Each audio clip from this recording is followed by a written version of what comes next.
لەو کاتەی هێزی پێشمەرگە بۆی شکستی سوپای عێراقەوە لە بەرامبەر داعش پارێزگاری لە هەرێمی کوردستان دەکرد و ئەو ناوچانەشی ئازاد دەکردەوە کە سوپای عێراق بۆ چەکدارانی داعش چۆڵیان کردبوو، حکوومەتی عێراق هەموو هاوکاریەکی مادی و سەربازی لەسەر هێزی پێشمەرگە بڕی بوو.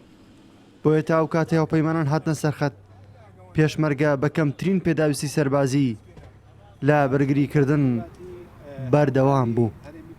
دیارە حکوومەتی عێراقی هاوکار نەبوو بۆ هێزی پێشمەرگە، چونکە دیار بوو 5 محافەزەی عێراقیش لەلایەن داعشەوە دەستیان بەسەرداگیرە، چەندین فەرقە و لیوائی عێراقی هەڵوەشانەوە، بەڵام پێشمەرگە بە حکمی ئەزمموی پێشمەرگانەی خۆی هەبوو، خۆراگر بوو. ئەوجا بەڕاستی دامی هاوپەیمانان لە ڕووی معنەوی، لە ڕووی مادی، لە ڕووی تەجهیزاتی عەسکەری پشتیوانیەکی زۆر گەورە بوو.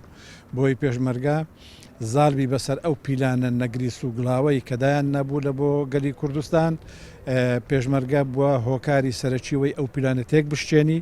بۆ ئەو تێکشکاندنی ئەو پیلانەش هاوکاریەکانی هێزەکانی هاوپەیمانان بەڕاستی پشتیوانیەکی جددی و گەورە بوو. لەگەڵ هاتنە سەرخەتی هاوپەیمانان دۆخی شەڕ لە دژی داعش کەوتە قۆناغێکی نوێوە.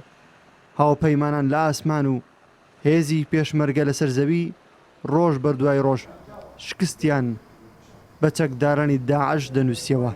ئەو هەموو نەهامەتی کە هاتە سەر خەڵکی عێراق و هەروەها ئەتوانم بڵێم بە هەرێمی کوردستانیشەوە، ئەو هەموو شەهید و بریندارەماندا من ئەیگەڕێنمەوە زیاتر بەبێ پاساو بۆ ئەو سوپاشکست خواردووەی کە لەو ناوچانەدا هەبوو کە نەیانتوانی بەرگری لە خۆیان و لە خەڵکەکەی بکەن و لە خاکی عێراقش بکەن و لە خاکی ئەو ناوچانەش بکەن. زیاتر لە 1/3 سوپای عێراق بە هەموو کەرەسە و تەقەمەنی و چەکی سووک و قورسەوە کەوتە دەستی داعش. پێشمەرگە لەسەر زەوی ئەفسانەی داعشی تێکشکاند، بەوە شەوە نەوەستا ڕێگای بۆ سوپای عێراقیش ئاسان کرد تا پێشڕەوی بکات و مووسڵ ئازاد بکاتەوە. ئەمانە هەموو لە کاتێکدا بوون کە حکوومەتی عێراق بە هیچ شێوەیەک یارمەتی مادی و لۆجستی پێشمەرگەی نەدەدا. نەورەس عەبدوڵڵا، کوردستان 24 هەولێر.